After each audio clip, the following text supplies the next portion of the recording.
Don't do what I do. Don't do it. Hi everyone, welcome back to my channel, or welcome if you are new. As you can tell by the title of this video, I'm going to be talking about my GRE experience. If you hear some chirping, this is the AC right here, and the birds, they just love to take shelter and refuge underneath our AC. So they're on the other side of the window ledge, and there's nothing that we could do to scare them away and make them fly away. So if you hear some birds chirping, that's our little friendly birds that decided that they live on the other side of our window.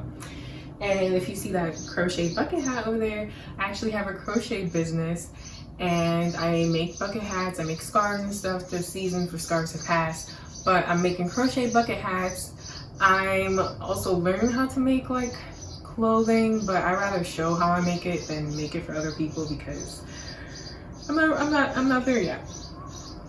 But let's get into the GRE. I took my GRE on April 4th, 2019, and yeah, I actually did not study a long time for it. So this is actually what not to do. Like, don't do what I did. I'm just talking about my experience, and I'll give you guys some tips and just talk about my experience. I think that's pretty helpful. I was watching videos like this. This is just my experience and a few tips, but not like a how to get a great score in the GRE video. So there's plenty of videos on YouTube about that, so definitely go check those out. This is just my experience. So NYU's application for the graduate program was due in like June/July. Maybe I'm lying, actually. I think it was due in May, at the end of May, beginning of June-ish. So just think end of May, beginning of June for the graduate application.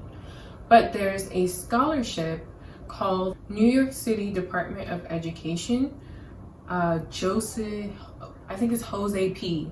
scholarship. So that scholarship, I'll put the name of it, was due April 30th.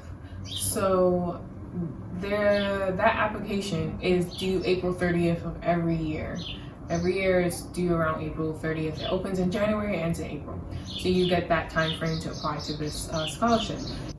I wanted to get the scholarship because I did not want to pay that money to NYU. So this is April 30th now. So that means I need to apply for the scholarship by April 30th and also apply by the graduate program by May. But the problem was that this was like March that I'm realizing, February, March that I'm realizing, like, yes, I do want to apply to this graduate program. Yes, I do want to apply to this scholarship. And then I realized, like, okay, if I want to apply to the scholarship, it's such a long story. I'm trying to gather all the information in my brain. So in order to apply for the scholarship, you also needed to have submitted your application for the program. So now that made my application and my my scholarship due in the month of April. So now I needed both to be done at the month of April instead of May. And then the next thing was for the GRE, which is the only thing I haven't done up until this point. I basically already had a reference, and all I needed to do was ask another professor to be my reference, and then I needed to write my personal essays, which I felt like wasn't going to take too long. But the GRE, the thing is, like, you need to take it, and then you might have to wait up to 2 weeks, like 14-ish days before you get your score. And then if you get a bad score, you might have to retake it. So that gave me a lot of anxiety, and I was like, oh my gosh, I need to take the GRE. And when I went to sign up to take it, the next available date was April 4th. So I booked April 4th, and I was just thinking, like, this is like so close to when I need to get my GRE score to be able to send to the school and then be able to submit the scholarship application. So at this point, I had I think it was March. So basically I had 4 weeks to study for the GRE. I wasn't thinking, like, I wasn't having that foresight to think like, oh, I want to apply to this. I should have been looking for this like months ago. Like, I was already looking at the programs and thinking about maybe applying But when it came to the scholarship, I realized like, oh, I really need to apply to this program so I can apply to this scholarship. And I really need to take this GRE like a month before I apply so I can have my score in time and so that I can apply for all these things. And I was just like, oh my gosh. And it was just crazy because honestly, you're supposed to, or you should give yourself a lot more time to study for the GRE. Ideally, you should give yourself about 3 months to more. I'm someone who is a good test taker.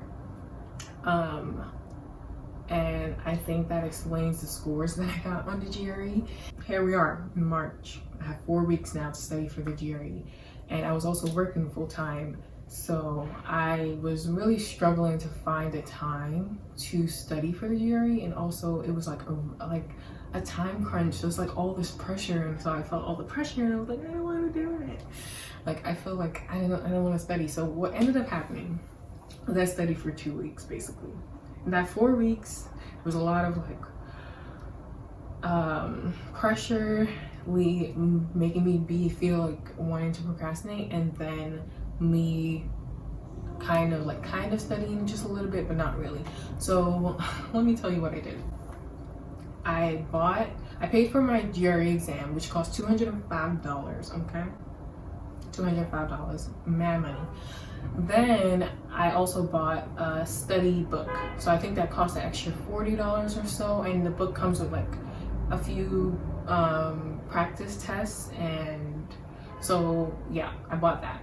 So I was doing that. I bought the online version, so I was doing that on my computer. I was reading through the questions, reading through the examples of like the essays, like what is a 6 score of an essay, like what do they want to see, versus a 5 score essay or 4 score essay. So I got all of that because I just decided to just buy the book, which was very, very helpful.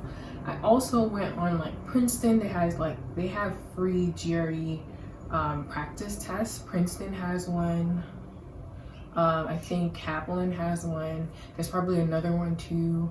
There's probably a couple more other programs that have like GRE practice tests. So I took like 2 or 3 of those, and the scores that I got was, a little sad. I was like, oh my gosh, this is really making me stressed out. Because I'm like, you're not supposed to take 2 to 4 weeks to study for a GRE. You're really not. Oh my gosh, you're not. Don't do it. Don't do what I do. Don't do it. Do these things. Get the practice book.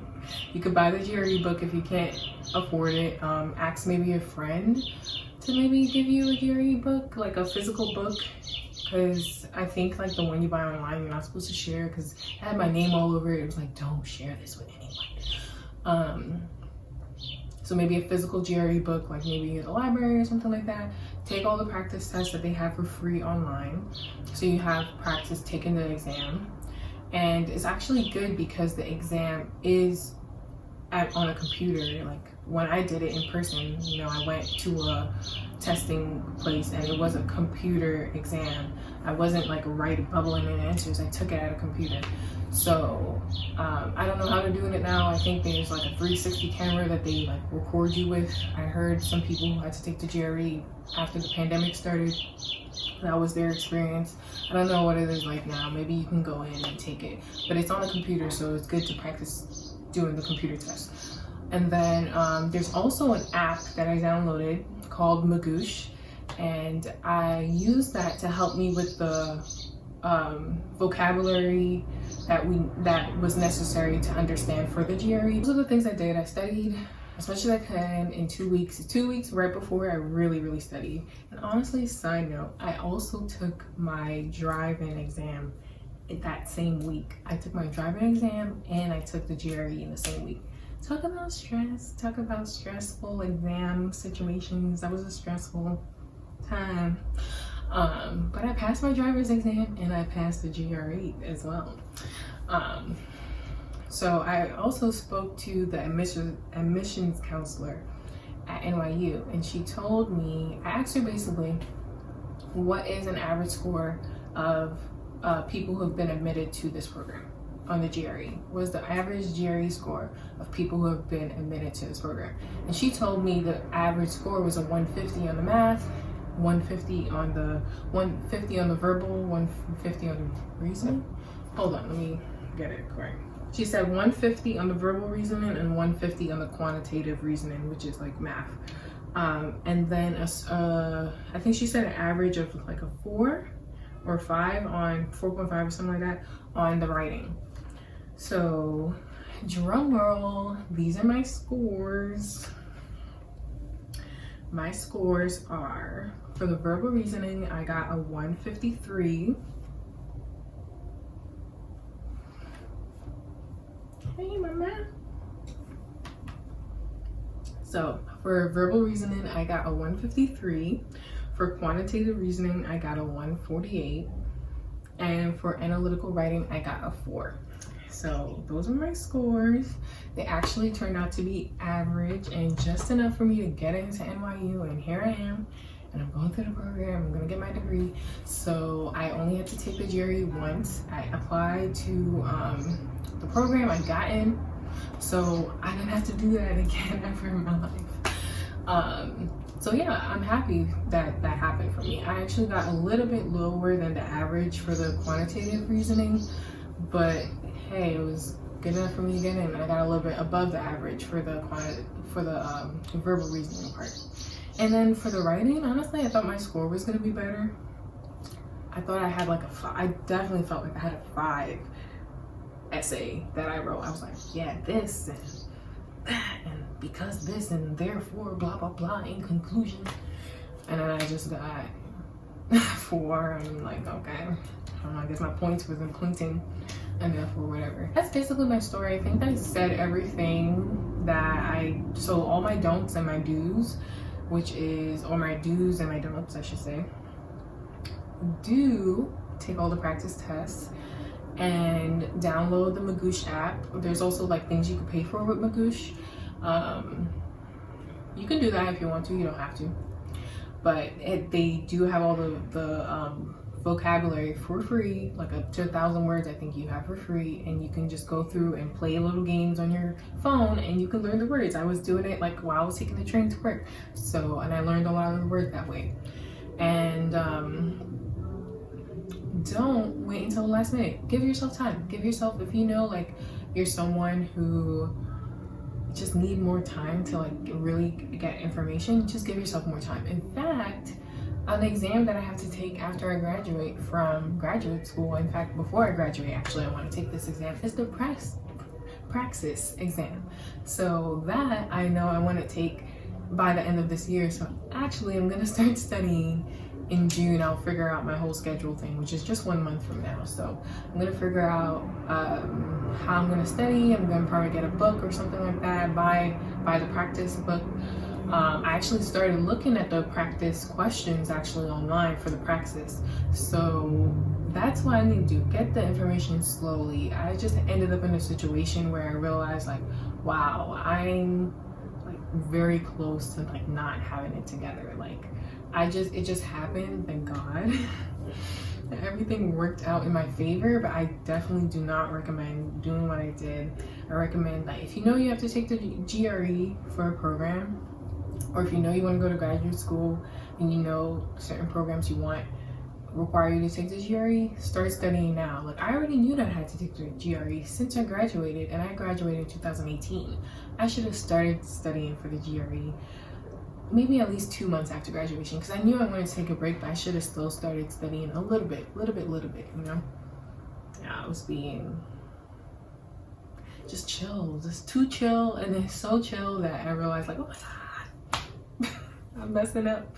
So yeah, that's my experience. Those are my scores. Those are my things that I say to do, not to do, and I will take you guys along the journey of me studying for the praxis, because I'm gonna do what I would have wanted to do with the GRE, which is take my time and study for, I think 6 months would be good for me to study for the praxis, just to reinforce the information slowly so I can really learn it. Like I don't want to just memorize stuff just to forget it, So I want to just take my time and really understand everything that I'm going to do, especially for the praxis, because this is like what I'm going to be doing in my life as a speech therapist in the future. 1 year until I graduate, so crazy.